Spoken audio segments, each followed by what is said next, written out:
हमारा टॉपिक है वो है कंपाउंड इंटरेस्ट। तो कंपाउंड इंटरेस्ट के अंदर जो टॉपिक है वो समझने के लिए हम पहले कुछ जो वर्ड है उनको समझ लेते हैं। कंपाउंड इंटरेस्ट में सबसे पहले हमारा होता है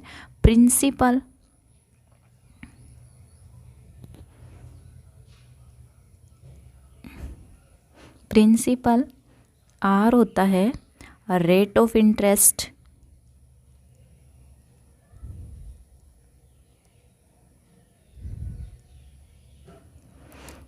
टी यहाँ पे होता है टाइम, ए होता है अमाउंट। ठीक है, ये हमारा जो पी है ये प्रिंसिपल, इसको बोलते हैं मूलधन। ये हमारी ब्याज की दर,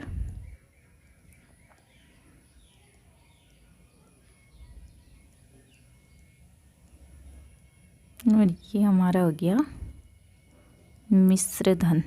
ठीक है, अब जो कंपाउंड इंटरेस्ट है उसके लिए कंपाउंड इंटरेस्ट सबसे पहले देखो, कंपाउंड इंटरेस्ट होता क्या है। चक्रवर्ती जो ब्याज है वो हम किसे बोलते हैं, चक्रवर्ती ब्याज। जब ब्याज के ऊपर ब्याज लगता है, जैसे हमारे पास में कोई धनराशि है, उसके ऊपर हमने ब्याज के ऊपर ब्याज लगा दिया। ब्याज के ऊपर ब्याज का क्या मतलब है, जैसे कोई धनराशि हमारे पास में, मान लिया हमने 100 रुपये कोई धनराशि है, तो उसके ऊपर कोई ब्याज की दर से हमने क्या किया कि उसके ऊपर ब्याज कोई ब्याज की दर से आर है, तो उससे हमने उस धनराशि के ऊपर क्या बोल दिया कि ये कोई हमारे पास में धनराशि है, ये ब्याज की दर है, तो इसके ऊपर हमें ब्याज ज्ञात करना है। ठीक है, तो पहले साल का जो ब्याज होता है, पहले साल का जो ब्याज होगा वो हमारे पास में होगा, तो उसको हम बोलते हैं सरल ब्याज। फिर जो सेकंड ईयर या फिर ऐसे 6 महीने के लिए भी हो सकता है, 3 महीने के लिए भी होता है, तो वो तो मतलब टाइम पे डिपेंड करता है कि हम कितने जो हमारा टाइम का डिफरेंस है उसके अंदर हम उसको धनराशि को दे रहे हैं। कोई जैसे तिमाही 3 महीने से है तो 3 महीने से ब्याज की कैलकुलेशन होगी, और 6 माही है तो 6 महीने से होगी, 1 ईयर का है तो 1 ईयर से होगी। ठीक है, तो फिर जैसे दूसरे साल हम, या जितना भी जो हमारे पास में टाइम पीरियड दे रखा है उसके अंदर जो फिर ब्याज लगेगा, वो पहले जो ब्याज लगेगा वो हमारे पास में होगा सिंपल इंटरेस्ट। फिर जो वो ब्याज है उस ब्याज के ऊपर हम ब्याज लगाएंगे तो उसको बोलते हैं कंपाउंड इंटरेस्ट। उस ब्याज के ऊपर ब्याज, चक्रवर्ती ब्याज। ठीक है, तो वो हो गया चक्रवर्ती ब्याज, ब्याज के ऊपर ब्याज, तो उसको हम बोलेंगे चक्रवर्ती ब्याज। ठीक है, आई होप आपको समझ में आया होगा। अब इस पे बेस हम क्वेश्चन करते हैं।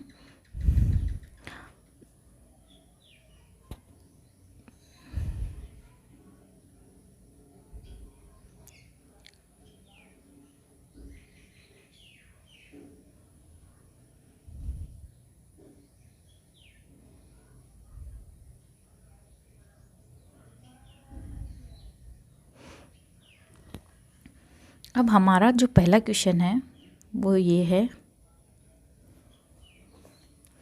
कि हमारे पास में 50,000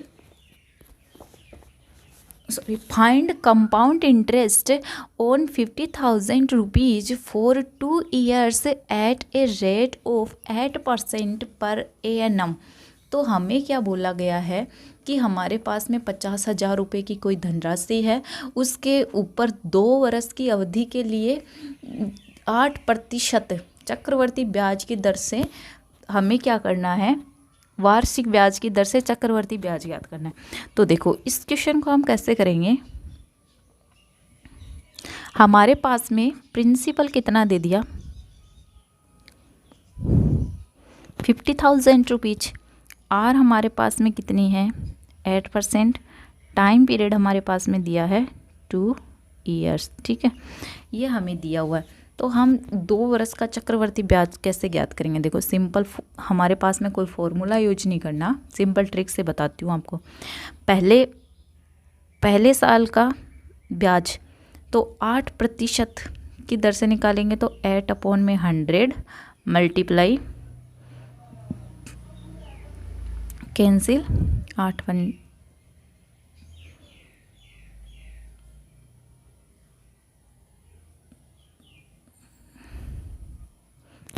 ठीक है। ये हमारे पास में आ गया पहले वर्ष का ब्याज। अब हम दूसरे वर्ष का ज्ञात करेंगे। तो दूसरे वर्ष क्या होगा कि 8% की दर से 50,000 रुपये के ऊपर लगेगा, ये दूसरे वर्ष का। अब जो हमारे पास में ये ब्याज है इसके ऊपर भी क्या लगेगा, ब्याज लगेगा। ठीक है, तो इसके ऊपर ब्याज लगेगा तो हम इसको कैसे आएगा हमारे पास में 8/100 मल्टीप्लाई में 32, तो 20 रुपये। ठीक है, अब ये जो पार्ट आता है ना हमारे पास में, इसको बोलते हैं SI, सिंपल इंटरेस्ट।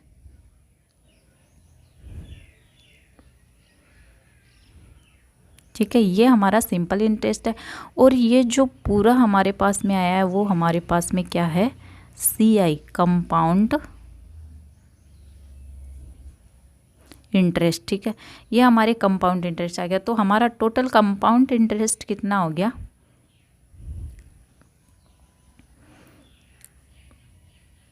4,000 + 4,000 + 320।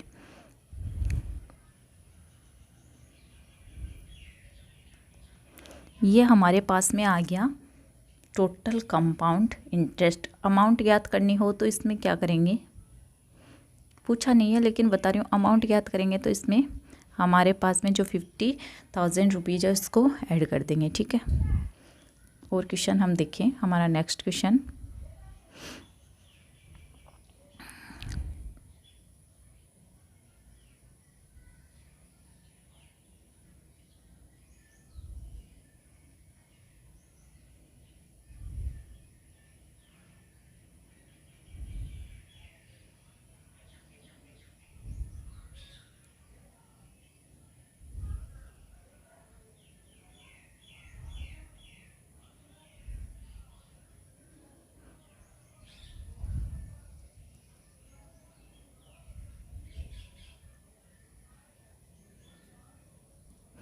हाँ, तो हमारा सेकंड क्वेश्चन हमारे पास में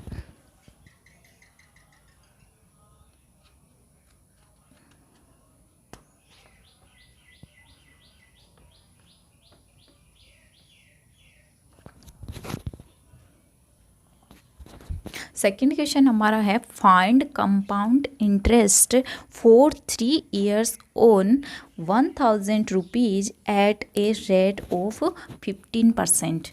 ठीक है, तो इसके अंदर हमें प्रिंसिपल अमाउंट हमारी कितनी दी, 1,000, रेट ऑफ इंटरेस्ट हमारे पास में है 10%, और जो टाइम पीरियड है वो हमारे पास में है 3 years। ठीक है, तो अब इसको देखो हम कैसे करते हैं। पहले वाला 2 years के लिए था, अभी 3 years के लिए।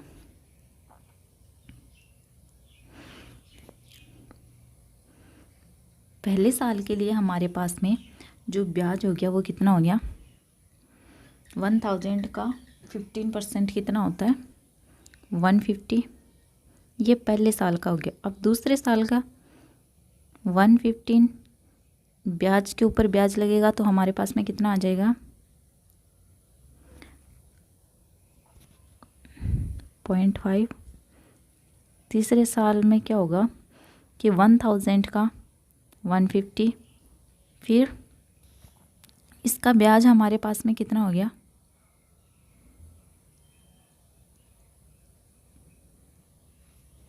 22.5। इसका ब्याज हमारे पास में क्या हो गया, 22.5। बाद में जो हमारे पास में 22.5 है इसका भी ब्याज लगेगा तीसरे साल में। ठीक है, तो इसका ब्याज हमारे पास में कितना हो गया,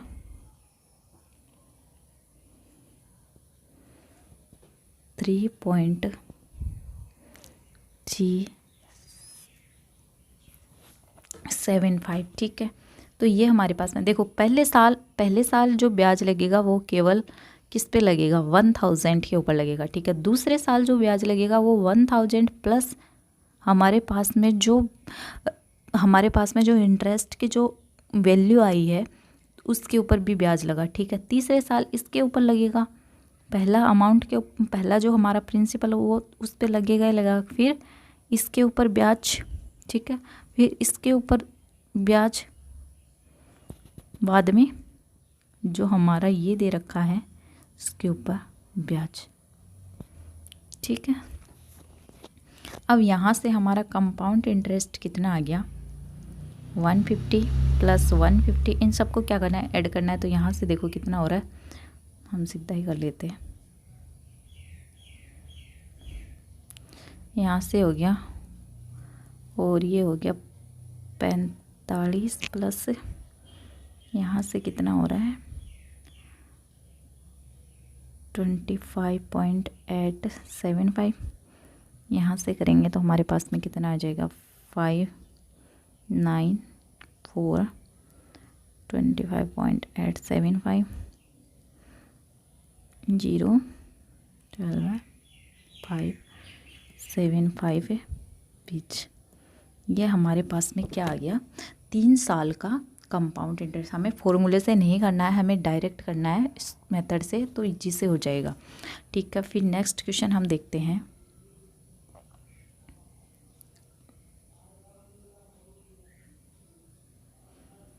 समझ में तो आ रहा है ना?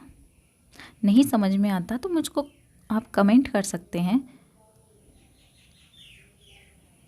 और आपके जो भी क्वेश्चन होंगे आप मुझे कमेंट बॉक्स में टाइप कर देना।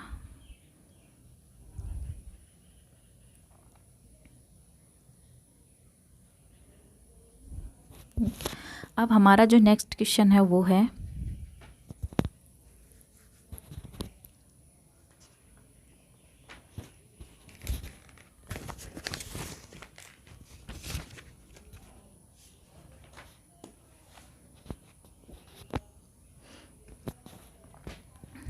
इसमें हमें क्या दे रखा है, What will be compound interest of 5000 rupees for 3 years के लिए ज्ञात करना है। If for first year interest rate is 8%, पहले साल के लिए हमें पहले प्रिंसिपल कितना दे दिया 500 रुपीज़। फर्स्ट ईयर के लिए हमें रेट ऑफ इंटरेस्ट R1 हमें कितनी दे दी 8%, R2 हमें कितनी दे दी per annum for second year के लिए 10% और R3 12%। ये हमें 3 रेट ऑफ इंटरेस्ट दी है और 3 ईयर के लिए हमें ज्ञात करना है, ठीक है। पहले जो क्वेश्चन थे उनमें हम क्या कर रहे थे, हमारे पास में जैसे 2 ईयर है तो 2 ईयर के लिए सेम रेट ऑफ इंटरेस्ट है। यहाँ पे क्या है कि 3 ईयर्स हैं और 3 ईयर्स के सभी के लिए अलग अलग रेट ऑफ इंटरेस्ट है, ठीक है। अब इसमें हम क्या करेंगे, सबसे पहले ईयर के लिए हमें रेट ऑफ इंटरेस्ट कितने दे रखी है 8%। तो हमारे पास में जो 5000 है उसका 8% हम लेंगे तो हमारे पास में कितना आ गया 400। फिर दूसरे साल के लिए हम क्या करेंगे कि वही दूसरे साल के लिए हमारे पास में रेट ऑफ इंटरेस्ट है वो कितना है 10% है। तो पहले हम जो हमारा प्रिंसिपल दे रखा है उसका निकालेंगे तो 10% 5000 का कितना हो गया 500। अब ये जो हमारा ब्याज है इसके ऊपर भी ब्याज लगेगा तो इसका 10% हमारे पास में कितना हो गया 40। फिर जो 3 ईयर है उसके लिए हमें कितने दे रखी है 12%। तो 5000 का 12% हमारे पास में कितना हो गया 600। बाद में 400 ये ब्याज है इसके ऊपर भी लगेगा, 400 का 12% हमारे पास में कितना हो गया 60।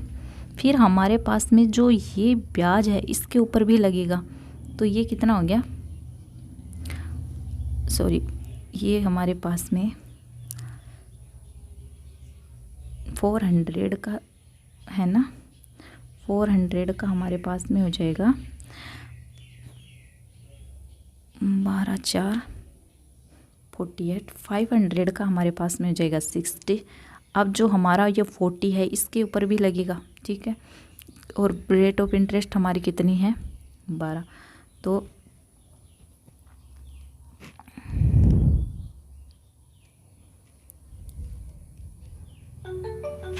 4.8, ठीक है।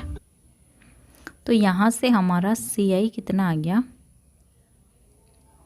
इन सब को ऐड करेंगे तो हमारे पास में कितना आ गया 15 और ये हो गया 16 प्लस 52.8 1652.8 रुपीज हमारे पास में इसका क्या हो गया, आंसर आ गया, ठीक है। अब नेक्स्ट क्वेश्चन हम करते हैं।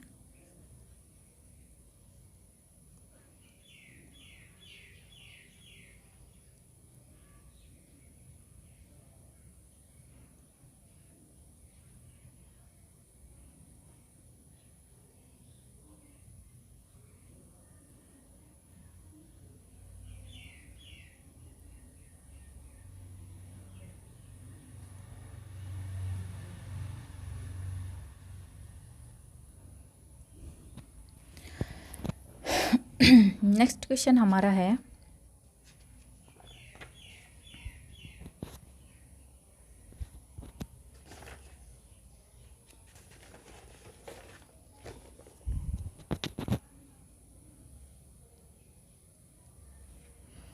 difference between simple interest and compound interest on a certain sum at 5% per annum for 2 years is 25 rupees, find the sum, ठीक है। तो हमें क्या करना है, इसके अंदर हमें क्या हुआ कि हमारा प्रिंसिपल है वो हमें याद करना है, ठीक है।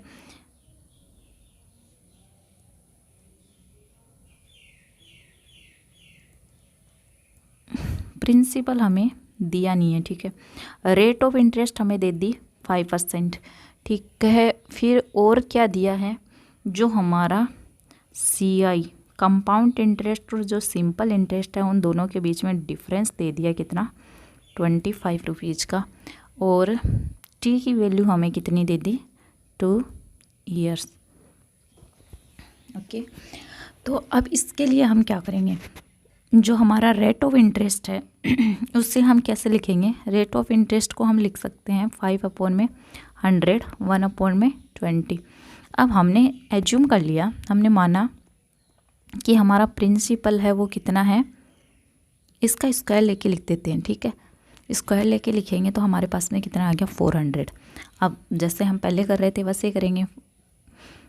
जो हमारा पहले वर्ष का जो ब्याज है वो हम कैसे करेंगे, जो हमारा 400 है उसका 5% कितना हो गया 20, दूसरे का 20, फिर तीसरे साल का हम लेंगे तो कितना आ गया, इसका हो गया 20, ठीक है। और यहाँ से इंटू में 20 करते हैं यहाँ से, तो हमारे पास में 1 आ गया, ठीक है। तो ये हमारे पास में, मैंने आपको पहले ही बताया, हमारे पास में क्या होता है सिंपल इंटरेस्ट, हमारे पास में कितना हो गया 40, और जो हमारे पास में कंपाउंड इंटरेस्ट है वो हमारे पास में कितना आ गया 41। तो इन दोनों के बीच में जो डिफरेंस आ रहा है वो कितने का आ रहा है 1 का। अब 1 यूनिट की वैल्यू हमें कितनी दे रखी है 25 रुपीज़। तो हमें क्या प्रिंसिपल याद करना है, प्रिंसिपल हमने कितना एज्यूम किया 400, तो मल्टीप्लाई कर देंगे 25 से, तो हमारे पास में आ गया 10,000 रुपीज। ये हमारा क्या था प्रिंसिपल, ठीक है। आई होप आप सबको समझ में आया होगा, और वीडियो को ज़्यादा से ज़्यादा लाइक करें, शेयर करें, सब्सक्राइब करें। धन्यवाद।